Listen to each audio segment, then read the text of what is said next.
اوكي جايز، كومن ميستيك النهارده كنتوا هايلين، بس في حاجه مهمه جدا. بليز ني دايما ستريت فلكس leg، صح؟ and balance. breathe in and breathe out. balance دايما فين؟ في الدماغ. اوكي يلا انا هسيبك. اوكي 1 2 تركيز بليز. مش مهتاب. روحي يا حبيبتي.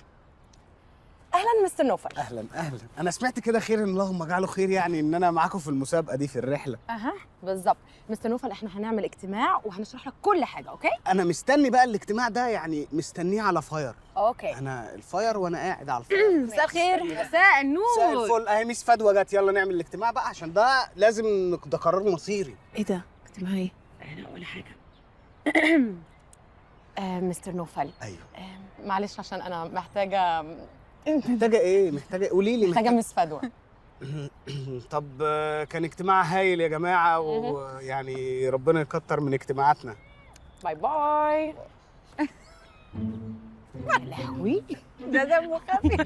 ده بصي بصي بيعمل ايه. اوكي باي باي باي. مش مصدقه يا ساتر. طب انت هتاخديني معاكي النهارده ولا هتبيعيني؟ هاخدك معايا، بس هو انت مش جاهزه يعني؟ هجهز في ثانيه. يلا تعالي معايا. ثانك يو جيرلز، اشوفكم الاسبوع الجاي. باي. نوفل ده لذيذ قوي. عايز ايه مني؟ مش فاهمه. اوت اوف هيز ليج بجد يعني. أنا مش شايف إن في كارثة ولا حاجة. الراجل ورقه كله سليم، جامعي وتربوي. تشابه الأسماء ده محدش هيسأل فيه. تربوي ايه بس؟ انت ما شفتش بيتكلم ازاي؟ ما سمعتش لموناه ده؟ وبعدين انا مش عايزه مشرف اجتماعي. حضرتك ليه مش فاهمني يا مستر لطفي؟ الموضوع اكبر من كده بكتير. يعني لمونادة دي هي المشكلة يا هانم. المسألة في الآخر مسألة ورق، وإحنا ورقنا كله سليم، يبقى كله في السليم. وبعدين إحنا ممكن نستنى عليه شهرين 3 وبعد كده نتلكك له ونخليه يستقيل، ويا دار ما دخلت شر. وانا بحاول احلها لك.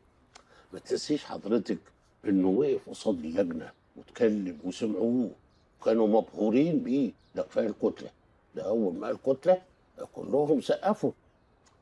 سعادتك احنا قدامنا وانا ممكن نستغلها صح.